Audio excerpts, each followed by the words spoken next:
The story begins not with a crime scene littered with evidence, but in a quiet hospital room in Houston, Texas. The blinds were half drawn, letting narrow beams of sunlight fall across a thin figure lying in the bed.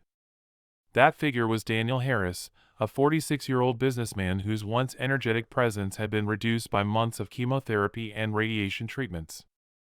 Daniel had been told bluntly the cancer in his body was aggressive and the odds of survival were slim. Doctors spoke of limited options and palliative measures. To the outside world, the disease was his greatest enemy. But Daniel knew better. The cruelest blow did not come from within his own body. It came from the betrayal of the people he trusted most. Daniel had built a life many would envy.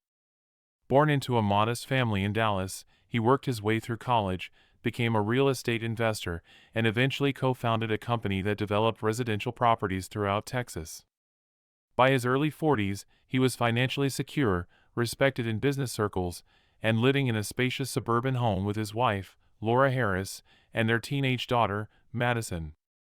Neighbors described them as the perfect family, polished, successful, and seemingly close-knit. But appearances often conceal deeper truths. The first cracks appeared shortly after Daniel received his diagnosis. When the oncologist confirmed that the disease was advanced and required immediate treatment, Laura's face went pale. Madison, then only 15, burst into tears. In that moment, Daniel believed they would stand beside him, that his wife and daughter would help carry the weight of the battle ahead. "We'll get through this together," he remembered telling them, forcing optimism into his trembling voice. He believed it. At least, he wanted to believe it. But as the weeks turned into months, reality revealed itself. The hospital visits grew shorter, then less frequent. Phone calls became strained, filled with excuses about school, errands, and fatigue. Daniel rationalized it at first. Perhaps Laura was overwhelmed, perhaps Madison was struggling to cope with the fear of losing her father. He told himself it was temporary, that when things got harder, they would return. Yet, instead of closeness, distance became the rule. One April afternoon, while rain streaked the hospital windows, Daniel's longtime friend and attorney, Mark Collins, arrived with an expression that made Daniel's stomach knot. Mark was not only his legal advisor but had been his confidant since college. He sat heavily in the chair beside the bed and hesitated before speaking. "Daniel," he began slowly, "I'm afraid I have bad news. Laura has emptied your joint bank accounts. She wired a large sum overseas. And she's filed for divorce.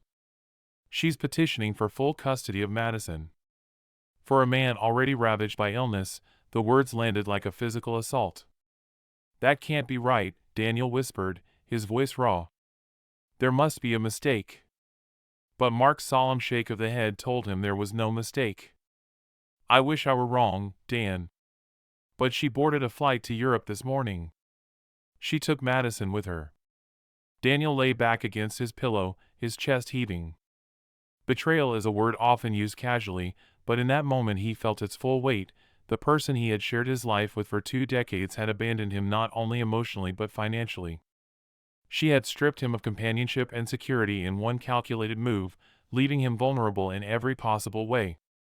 To understand the cruelty, one must consider context. Daniel's marriage had not been without strain. Laura had always been ambitious, fiercely protective of appearances, and enamored with the social circles of Houston's wealthy elite. Friends recall her being more invested in image than substance, more concerned with status than intimacy. Daniel, focused on work, often overlooked the subtle signs. He mistook her hunger for prestige as a harmless trait, never imagining it could evolve into cold betrayal.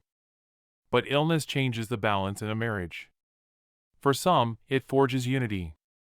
For others, it exposes fault lines. For Daniel, it obliterated the foundation altogether.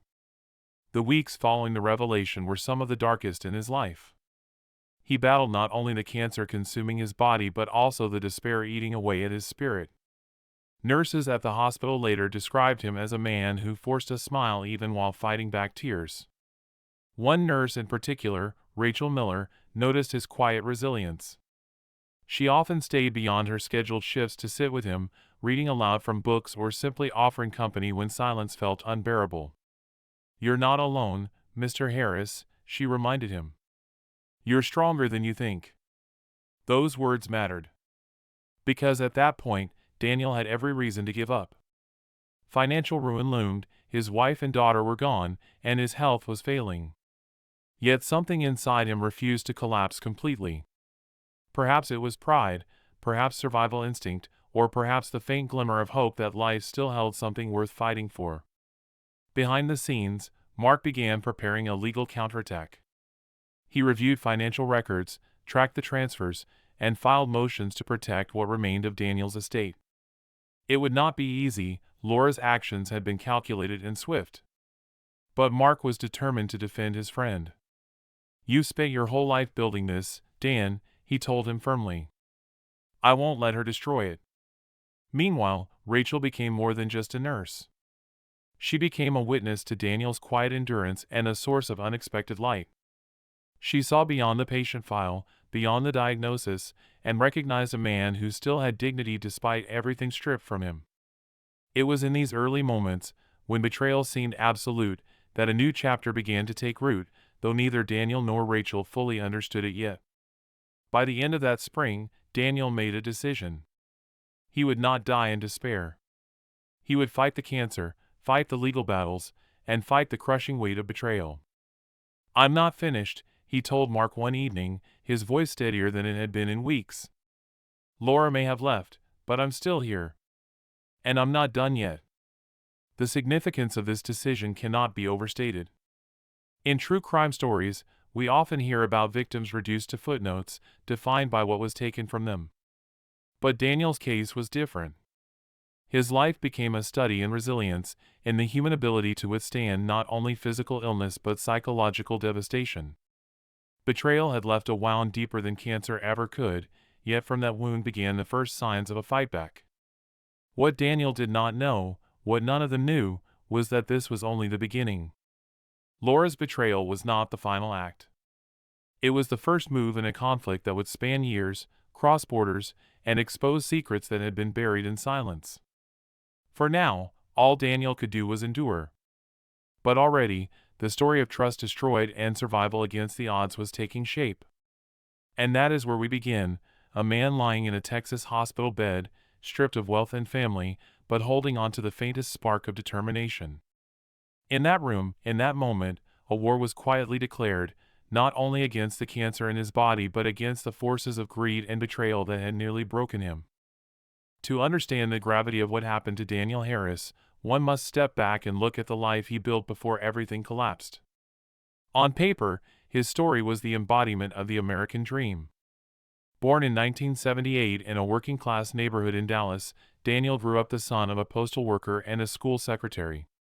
His childhood was modest but stable. Teachers often described him as intelligent, determined, and unusually disciplined for a boy his age. He mowed lawns in the summer, stacked shelves at the local grocery store as a teenager, and carried a quiet but unshakable belief that he was destined for more. By the time he entered college, Daniel was already known for his work ethic. He studied business administration at the University of Texas, where he quickly distinguished himself among peers. Unlike some classmates who partied away their scholarships, Daniel spent late nights poring over finance books, building networks, and saving every dollar he could from part-time jobs. He graduated near the top of his class and soon after joined a small real estate firm. Within 5 years, he had left to launch his own company, Harris & Company Development, specializing in mid-range housing projects across Texas. It was through this professional climb that he met Laura Mitchell, the woman who would become his wife. Laura was striking, tall, immaculately dressed, with the kind of beauty that attracted attention wherever she went. She worked in marketing for a luxury retail brand and thrived in social settings. Where Daniel was methodical, Laura was charismatic. Friends at the time said they balanced each other. He brought stability, she brought charm. They married in 2003 in an elegant ceremony at a Dallas country club, surrounded by friends, business partners, and relatives. 2 years later, their daughter Madison was born. From the beginning, Daniel adored her. Colleagues recall that he often left meetings early to attend school events, soccer games, or simply to spend time at home. In conversations, his face lit up when speaking of Madison, describing her as curious, artistic, and sensitive. Laura, on the other hand, seemed to struggle with the realities of motherhood. While she loved her daughter, her ambitions for a glamorous social life sometimes clashed with the responsibilities of parenting. Over time, the Harris household became a study in contrasts. Daniel rose each morning at 6, ate a modest breakfast, and went to work, often putting in long hours. His company flourished, expanding to new cities. Financially, the family moved into an upper tier, acquiring a spacious home in the suburbs, driving luxury vehicles, and joining exclusive clubs. Laura thrived in this environment, hosting dinners, attending charity galas, and cultivating friendships with Houston's elite. From the outside, they appeared as a power couple, the disciplined developer and his stunning wife, raising a bright daughter in a life of comfort. But beneath the surface, tensions existed. Those close to the family noticed that Laura's priorities often diverged from Daniel's. He valued loyalty, hard work, and privacy. She valued image, influence, and status. When Daniel declined invitations to certain high-profile events, Laura attended alone, sometimes staying out late into the night. She developed a reputation for charm that bordered on flirtatiousness, though no definitive scandals ever surfaced. Daniel, absorbed in work and trusting by nature, overlooked these concerns. Then came the diagnosis. In late 2023, Daniel began experiencing persistent fatigue and unexplained weight loss. Doctors conducted tests and confirmed advanced-stage lymphoma. It was a crushing revelation for a man who had always relied on discipline and control. Suddenly, he was thrust into a world of uncertainty, reliant on treatments and medical teams rather than his own willpower. At first, Laura appeared supportive. She accompanied him to early appointments, spoke words of encouragement, and posted carefully curated social media updates asking for prayers. But according to hospital staff, her presence dwindled after the initial shock wore off. She began to complain about the stress, about how difficult it was to maintain their social commitments with Daniel in treatment. Madison, only 15 at the time, oscillated between fear for her father and confusion at her mother's behavior. Friends of the family recall her withdrawing, often caught in the middle of her parents' conflicting worlds. The psychological weight on Daniel was immense. Cancer patients often speak of two parallel battles, one against the disease itself, and another against the emotional toll it exacts on relationships. In Daniel's case, that second battle proved far more devastating. He noticed the excuses piling up, Laura citing headaches to skip visits, Madison suddenly unavailable for phone calls. He rationalized it, convincing himself they were coping in their own way. Deep down, though, a knot of fear grew, the fear that illness had exposed fragility in his marriage he never wanted to admit. Mark Collins, his attorney and closest friend, saw it coming before Daniel did. Having known Laura for nearly 2 decades, Mark never fully trusted her priorities. She liked the life Dan gave her, Mark later told investigators. But she was never built for sacrifice. The moment it got tough, I knew she'd look for an exit. His prediction proved chillingly accurate. While Daniel underwent aggressive treatment, Laura quietly consulted financial advisors, secured overseas accounts, and began planning her departure. She masked these moves with smiles and reassurances, all while setting the stage for betrayal. To many who later reviewed the case, her actions fit a textbook pattern: preparation, concealment, execution. By the time she left, she had already drained resources, positioned herself legally, and taken Madison with her. It is worth pausing to consider Madison's role in this saga. At 15, she was highly impressionable, caught between loyalty to her father and dependence on her mother. Laura allegedly told her that the stress of visiting Daniel could harm her own well-being, framing abandonment as a form of self-preservation. Later, when they left for Europe, Madison was reportedly told that her father's condition was terminal, that his death was inevitable, and that moving forward was the only choice. Whether Madison fully believed this or simply obeyed her mother is unclear. But what is certain is that she became both a pawn and a victim in Laura's scheme. For Daniel, These details emerged later. In the immediate aftermath, all he knew was that his wife and daughter were gone, his accounts emptied, and his future uncertain. The betrayal compounded the illness, driving him into a spiral of despair. Nurses described him as quiet, polite, but with eyes that betrayed deep anguish. He often stared at photographs of Madison, whispering her name, as though clinging to the one bond Laura had tried hardest to sever. Rachel Miller, the nurse assigned to his care, became an observer of these struggles. She saw a man stripped of everything, yet still refusing to collapse entirely. Rachel's compassion extended beyond professional duty. She recognized in Daniel a resilience that demanded acknowledgement. He wasn't just fighting cancer, she later said. He was fighting the loss of his identity, his family, his trust. And somehow, he still managed to hold his head up. This background, the rise of a self-made man, the glamour of a wife enamored with status, the innocence of a daughter caught in between, is critical to understanding what followed. True crime is rarely about sudden acts in isolation. More often, it is the slow accumulation of fractures, resentments, and ambitions that set the stage. In the Harris case, betrayal was not spontaneous. It was cultivated over years, masked by appearances, and unleashed when vulnerability presented the perfect opportunity. By the time Daniel realized what had happened, the machinery of Laura's plan was already in motion. But what she underestimated was the resilience of the man she left behind. This is the paradox at the heart of the story. In trying to destroy him, Laura inadvertently awakened the very strength that would later expose her. And so, as part 2 closes, we see the full cast assembled: Daniel, the betrayed but unbroken father; Laura, the ambitious wife whose hunger for wealth eclipsed loyalty; Madison, the daughter torn between narratives; Rachel, the nurse whose compassion offered light in darkness; and Mark, the steadfast ally determined to fight back. These players would shape the chapters ahead, where secrets, lawsuits, and shocking revelations would unravel a story that began in betrayal but would end in something far more complex. The unraveling of Daniel Harris's world can be traced to a single afternoon in April 2024, when a knock on his hospital room door signaled the beginning of revelations that would forever change the course of his life. By that time, Daniel had been under treatment for several months. Chemotherapy sessions left him weak, his once broad shoulders now narrow, his skin pale and drawn. He had grown accustomed to exhaustion, but nothing could prepare him for the psychological blow that awaited. That day, his friend and attorney, Mark Collins, entered with an expression Daniel had never seen before. Mark was a man known for his composure. He had guided clients through bankruptcies, divorces, and business scandals with steady professionalism.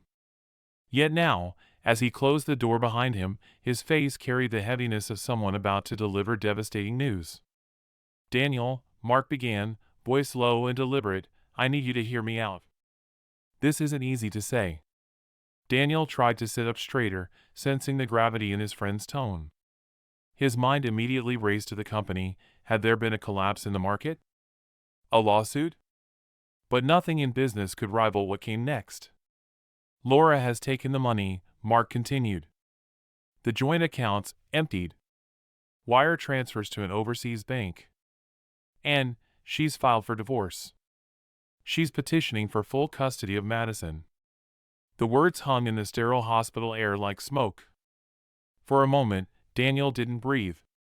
He searched his friend's eyes for some trace of hesitation, a hint that this was speculation, or perhaps an error that could be corrected. But Mark's steady gaze left no room for denial. "You're telling me," Daniel's voice cracked, his throat dry. "She left me?" Mark nodded solemnly. "This morning. They boarded a flight to Europe. I confirmed through a contact." The silence that followed was suffocating. Machines hummed softly in the background, indifferent to the implosion of a man's life. Daniel pressed a trembling hand to his forehead, the reality crashing over him. His wife of 2 decades, the mother of his child, had abandoned him not in the throes of an argument or after years of estrangement, but at the very moment he was most vulnerable, weakened by illness and fighting for his survival. The betrayal was not merely emotional. It was strategic, deliberate. The financial accounts that Daniel had worked a lifetime to build were wiped clean. Legal documents had been filed with precision. This was not the desperate act of a spouse overwhelmed by grief. It was a calculated move designed to leave him destitute and alone. Mark's voice cut through his spiraling thoughts. "I'll fight this," he assured. "I'll challenge the transfers, contest the custody filing. But I needed to tell you now, before you hear it from anyone else." Daniel could barely respond. His chest felt hollow, his mind clouded with disbelief. He whispered the only question he could muster: "Why?" It is the question that lingers in so many true crime stories. Why would someone betray the very foundation of loyalty? For Daniel, the answer lay partly in the patterns of Laura's past. Her hunger for wealth and status had always been evident, but he had mistaken it as superficial vanity, not as a driving force capable of dismantling a marriage. To outsiders, she appeared devoted. But behind closed doors, her priorities were shifting long before his diagnosis. The cancer had not created the betrayal, it had exposed it. Over the next several days, more details emerged. Through Mark's investigation, it became clear that Laura had been preparing for weeks. She had visited multiple banks, consulted with financial planners, and discreetly gathered documents. The overseas accounts were opened under her maiden name, making them harder to trace. Plane tickets were booked in advance. Even Madison's school withdrawal paperwork had been filed quietly, ensuring a seamless escape. For Daniel, the betrayal cut deeper than any physical pain. In the moments he most needed comfort, he was left to face hospital corridors alone. His daughter, manipulated into leaving, was beyond his reach.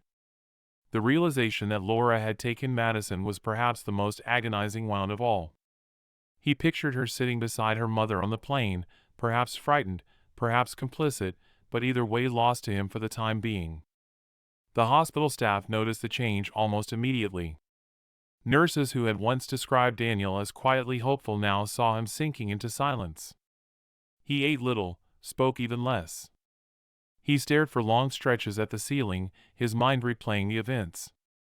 Betrayal has a way of paralyzing the spirit, and for a man already weakened by chemotherapy, the toll was devastating.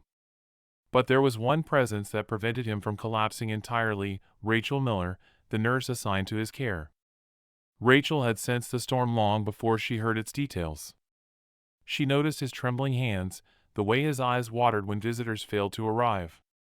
After Mark's visit, she found him sitting motionless, his face pale not from illness alone but from heartbreak. "Mr. Harris, are you all right?" she asked softly, pulling a chair beside him.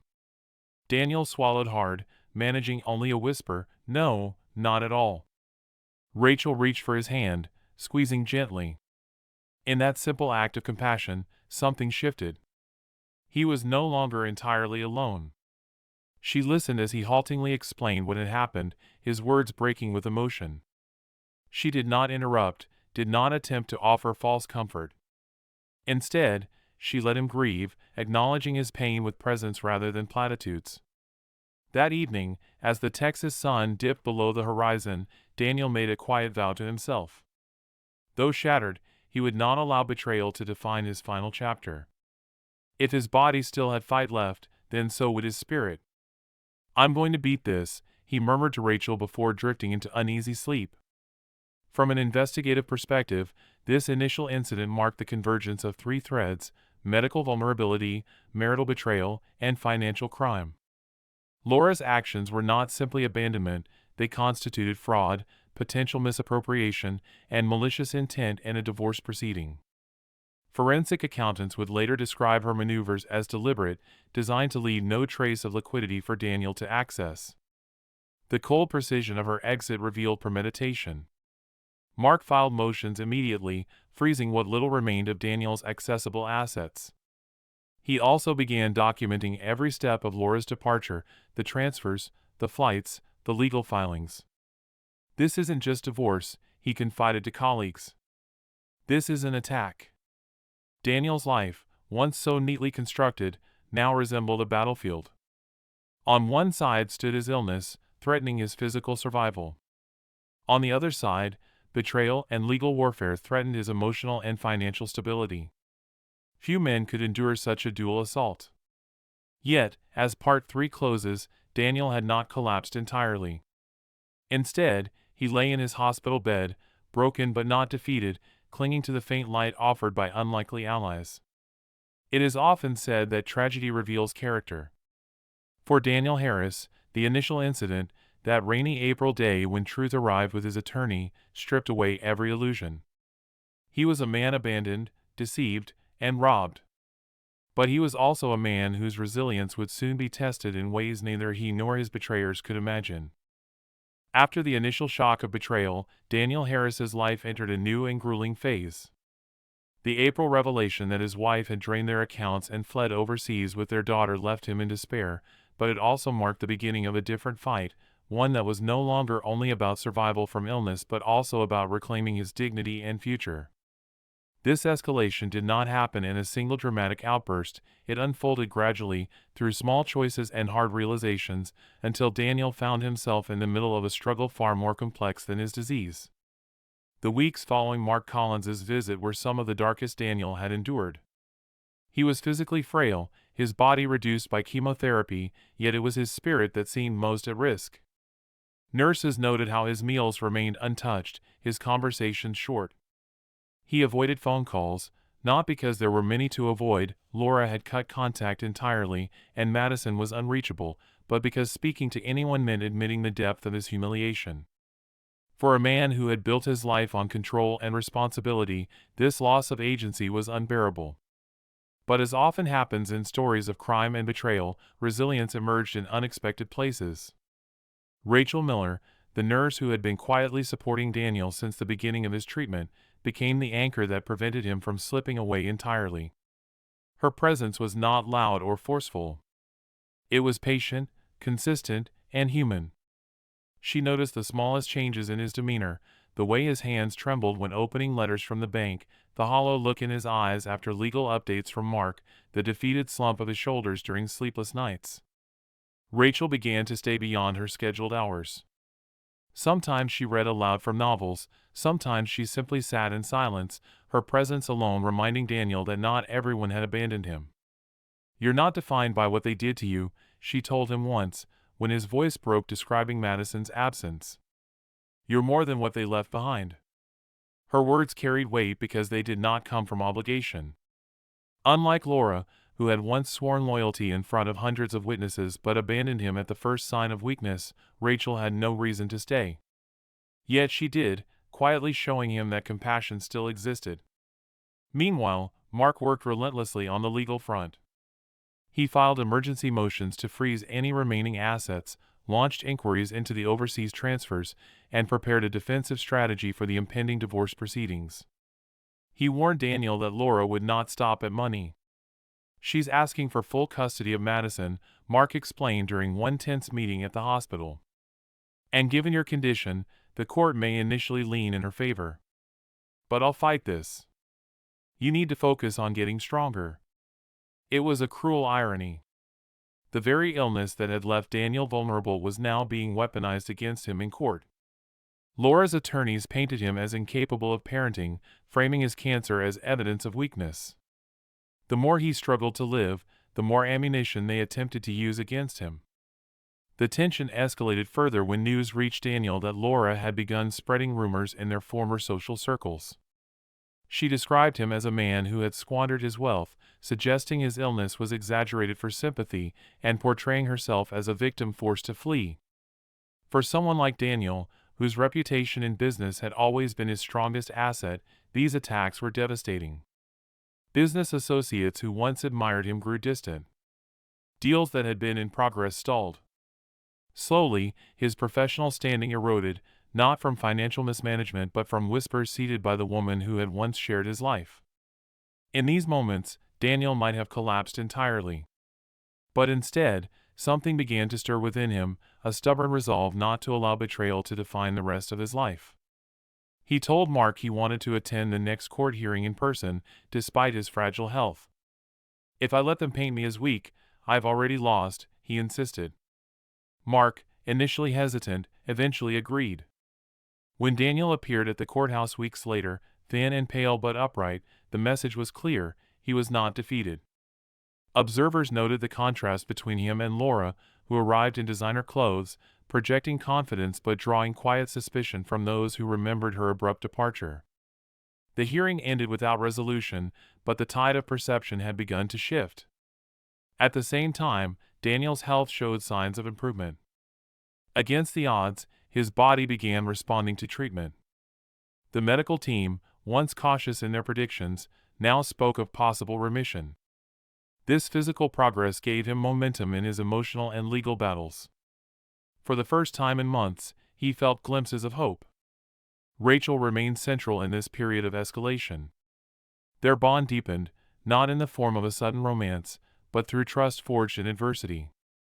She became the one person with whom Daniel could speak freely, unfiltered by legal jargon or strategic advice.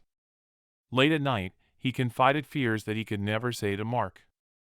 He admitted how much he missed Madison, how he worried she would grow up believing lies about him, how he feared dying without reconciliation. Rachel listened without judgment, offering reassurance that went beyond professional duty. The escalation also included new discoveries. Mark uncovered evidence that Laura had not only transferred funds but had done so with the assistance of an offshore financial advisor. This advisor, fearing legal consequences, began cooperating with investigators, providing a paper trail of Laura's transactions. For the first time, Daniel had leverage. The betrayal that had nearly destroyed him now became grounds to expose Laura's deceit in court. Yet every small victory carried a cost. Each legal motion required energy Daniel often did not have. Each confrontation reminded him of the emotional wreckage left behind. And every night, when the hospital grew quiet, he felt the absence of his daughter more acutely than anything else. In true crime cases, escalation is the point at which the initial act of betrayal evolves into a larger conflict, drawing in courts, investigators, and unexpected allies. For Daniel, this meant moving beyond passive victimhood into active resistance. He was no longer simply the man left behind, he was now a participant in a battle for justice, his health, and his legacy. By the summer of 2024, his life had become a complex web of medical updates, legal filings, and whispered rumors. Yet within this chaos, the outlines of resilience became clearer.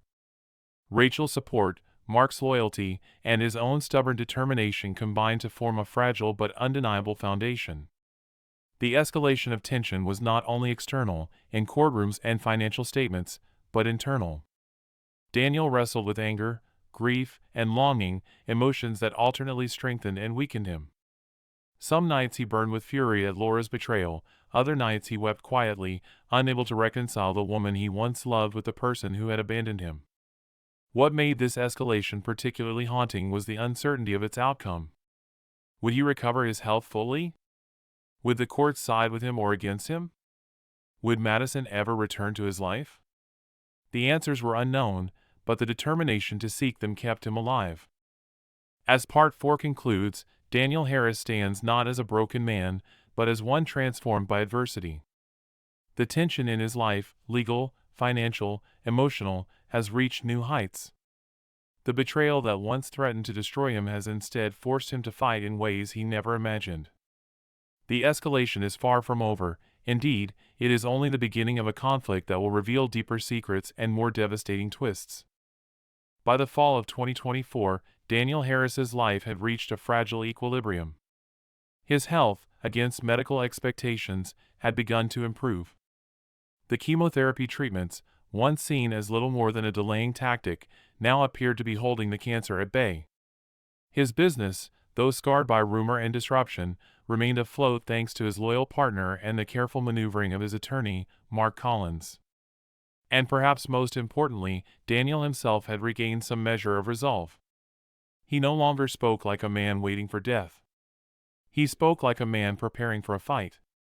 But just as a sense of stability began to return, fate dealt a blow that shifted everything once again. The turning point arrived in the form of a legal notice.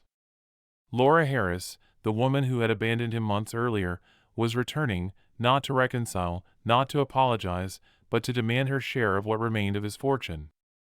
The notice was blunt, Laura's attorneys argued that the divorce proceedings had never been finalized, and therefore, she retained claim to Daniel's assets. To make matters worse, they positioned her as the rightful guardian of Madison, framing Daniel's illness as evidence of his supposed incapacity. For Daniel, this was not just a legal attack. It was a reopening of wounds he had worked tirelessly to begin healing. When Mark placed the papers on Daniel's desk, the businessman stared at them in silence. The improvements in his health had lifted his spirits, but this document threatened to undo that fragile progress. After everything, Daniel muttered, his voice thick with anger, she comes back for money. Mark's expression was grim. It's more than money, Dan.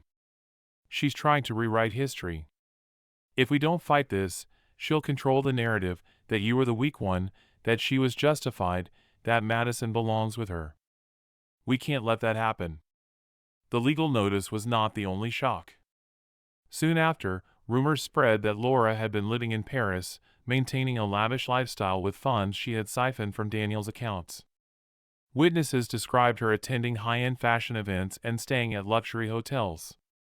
To those who remembered her days in Houston, the picture was familiar, Laura thriving in environments where appearances mattered most.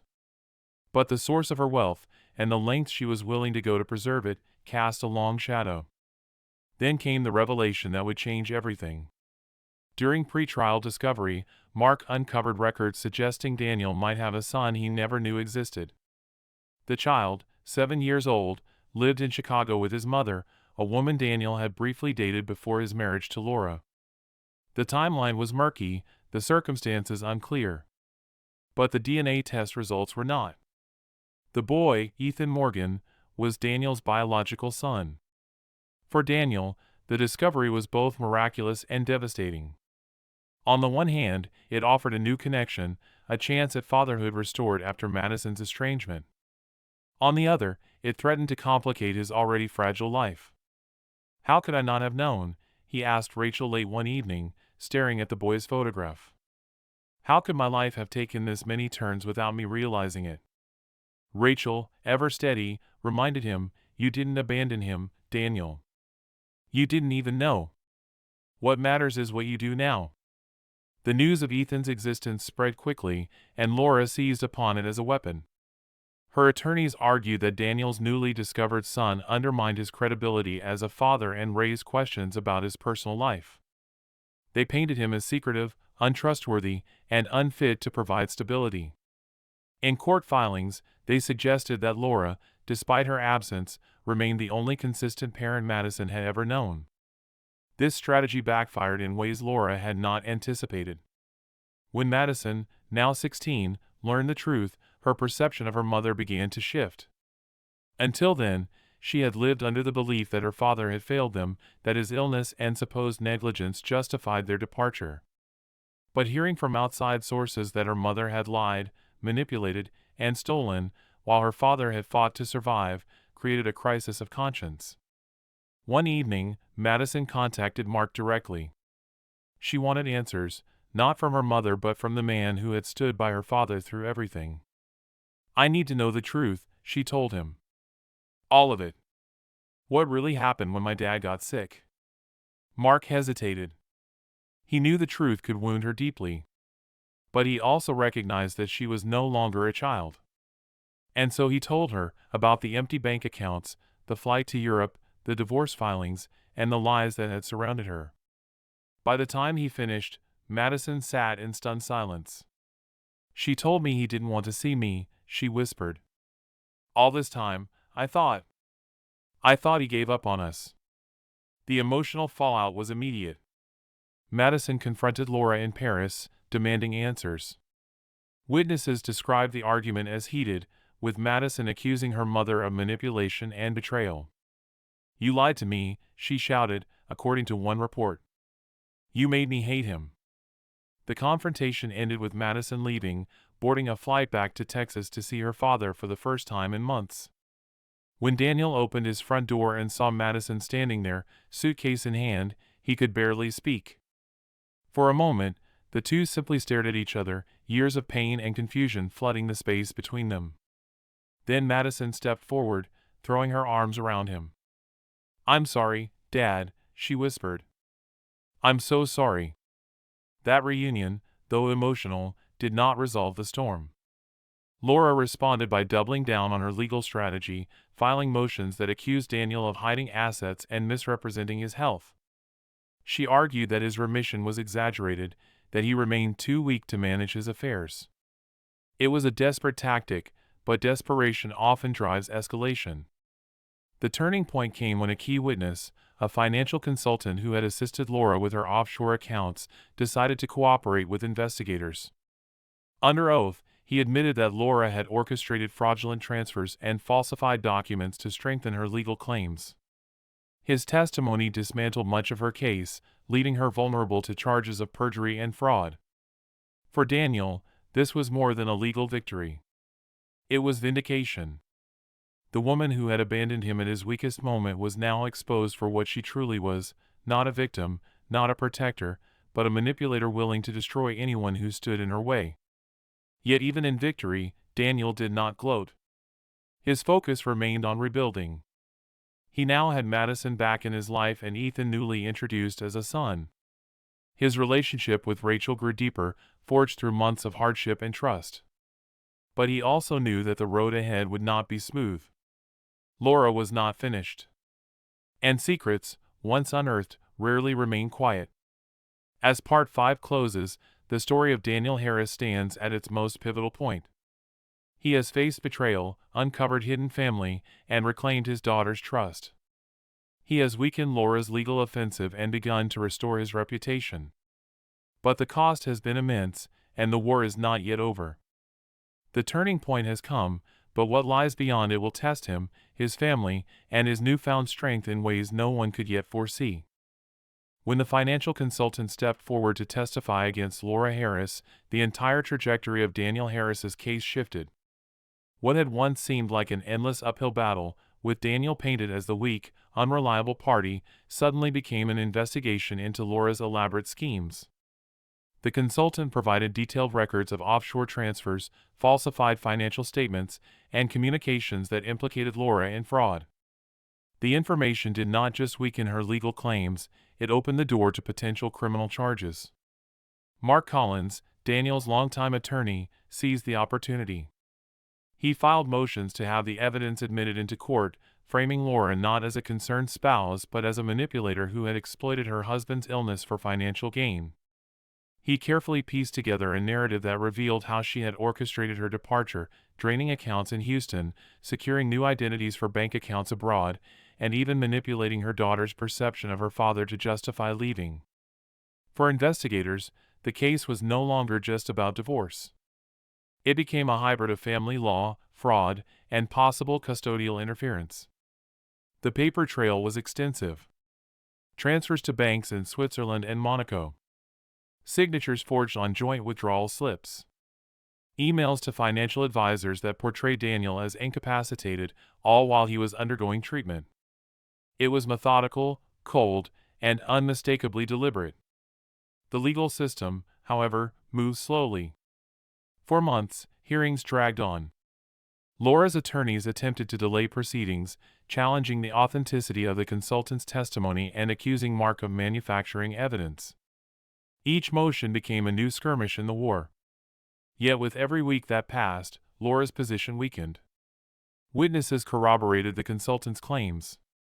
Bank officials provided certified records. Slowly, her narrative unraveled. During this time, Daniel faced his own inner investigation, one not carried out by lawyers or judges, but by himself. For years, he had ignored subtle signs of Laura's ambitions. Her growing obsession with status, her late-night social gatherings, the way she prioritized appearances over intimacy. Now, looking back, he asked himself how he could have missed what was so obvious in hindsight. "Did I blind myself to who she really was?" he asked Rachel one evening. "Or did she change into this person because of me?" Rachel, ever steady, responded, "You can't carry her choices as your burden. Betrayal is about the betrayer, not the betrayed." Her words anchored him, but the questions lingered. True crime stories often leave victims wrestling not only with loss but with self-doubt. Daniel was no exception. Meanwhile, Madison became a central figure in the unfolding resolution. Having confronted her mother in Paris and returned to Texas, she began cooperating with Mark's legal team. She provided testimony about Laura's manipulations, the lies told about her father, the way her mother had insisted that Daniel wanted nothing to do with them. Her voice, calm but firm, carried weight in court. Judges and investigators alike recognized her as a victim of manipulation, but also as a young woman brave enough to reclaim her own truth. The reintroduction of Ethan, Daniel's newly discovered son, added further complexity.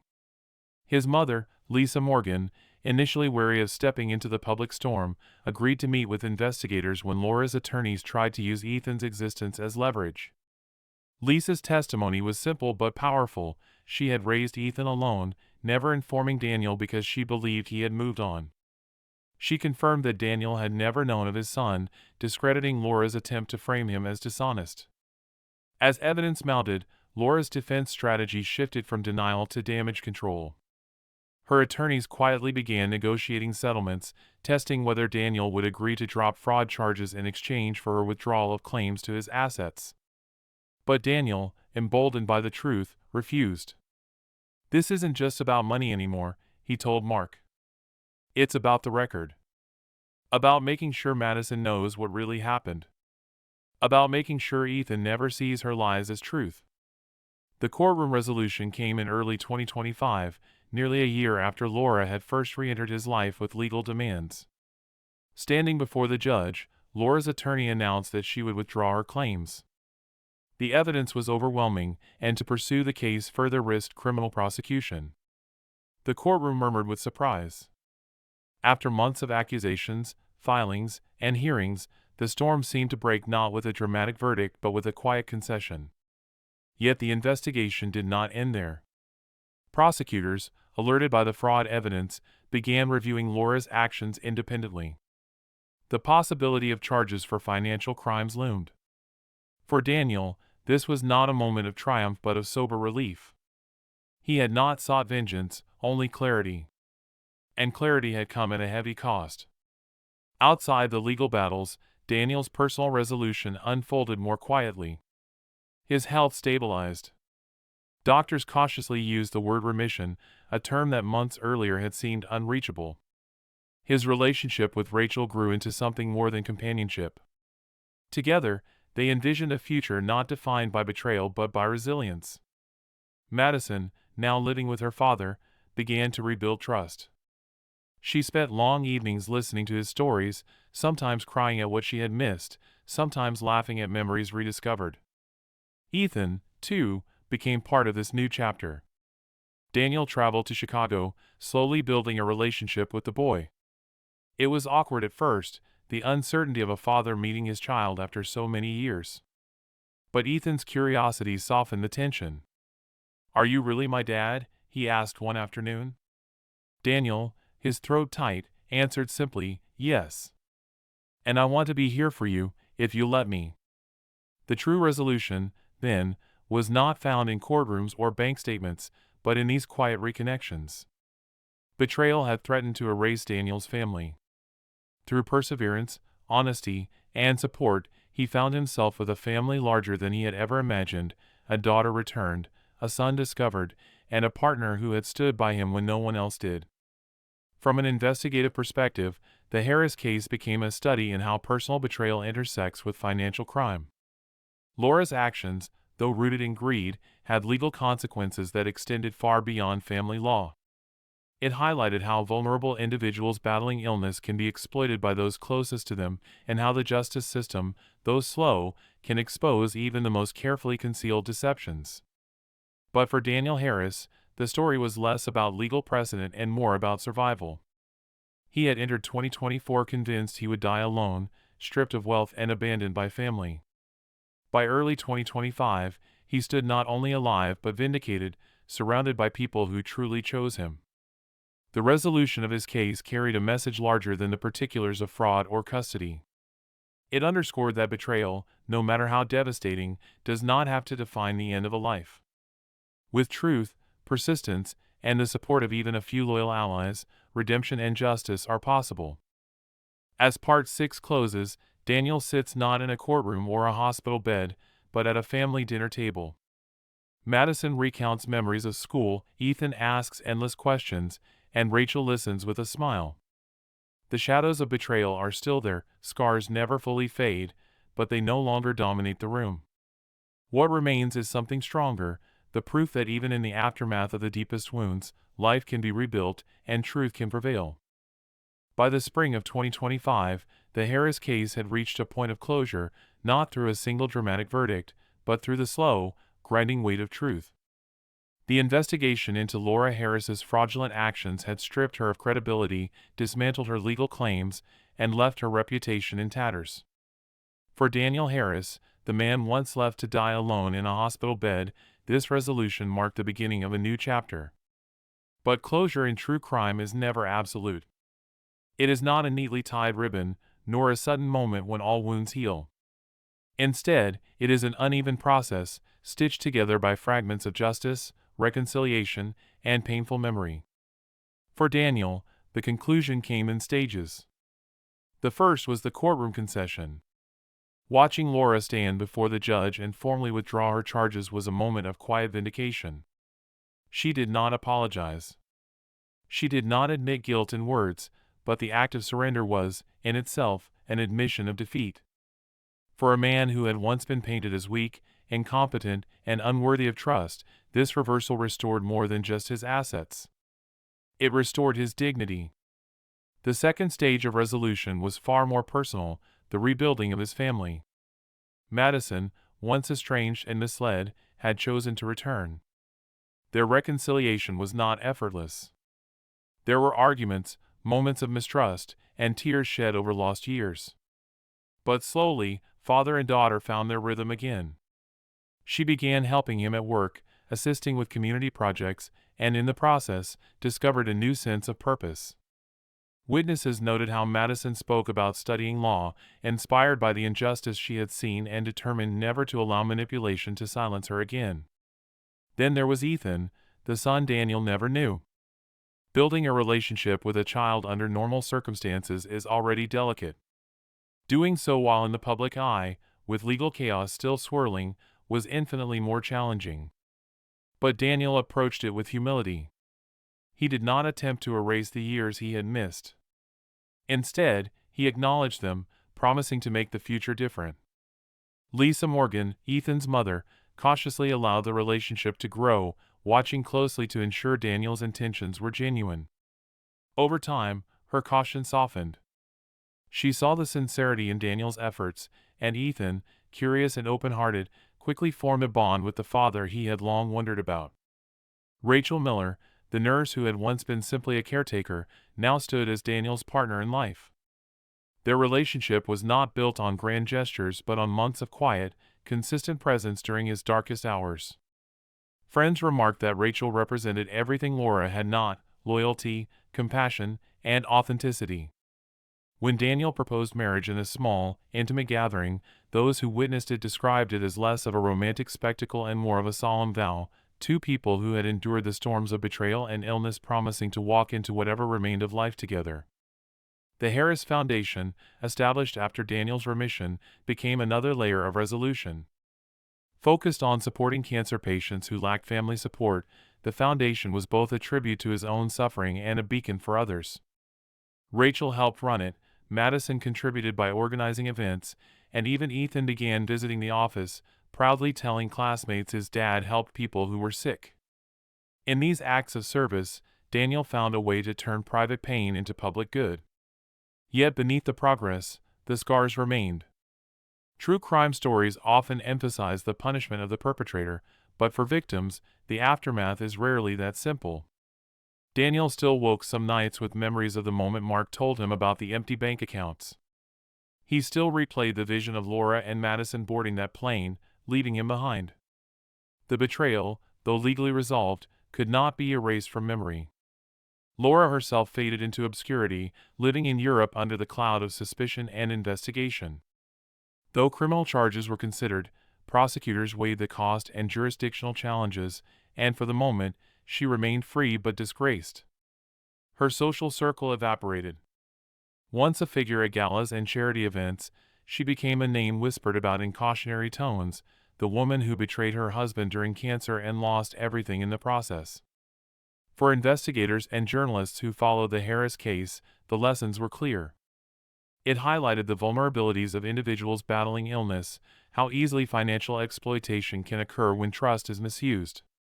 It exposed the slow but relentless power of documentation, how even the most carefully concealed fraud can unravel under scrutiny. And it revealed the psychological toll of betrayal, showing that the deepest wounds are often inflicted not by strangers, but by those closest to us. For Daniel, the lessons were personal. He learned the dangers of ignoring red flags, the cost of misplaced trust, and the strength that can emerge when all else is stripped away. More importantly, he discovered that family is not defined by appearances or bloodlines alone.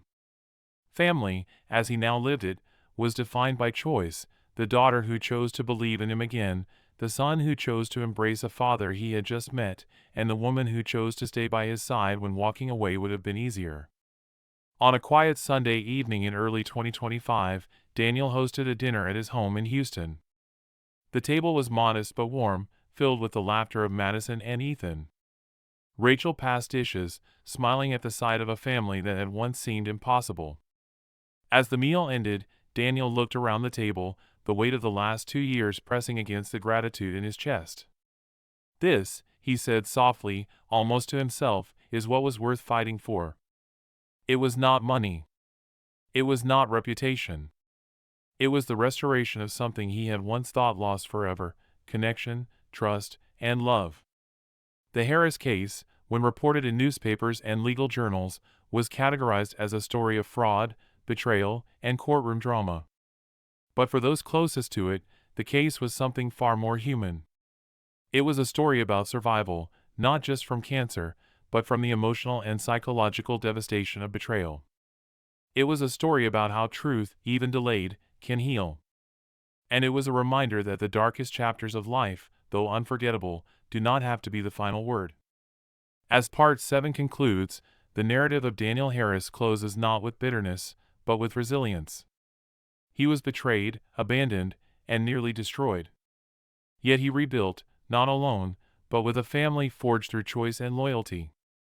His story is not about the crime itself, but about the human capacity to endure, to forgive without forgetting, and to create meaning from suffering. And that is the ultimate lesson of the Harris case, that betrayal can break a man, but it can also reveal the strength he never knew he had.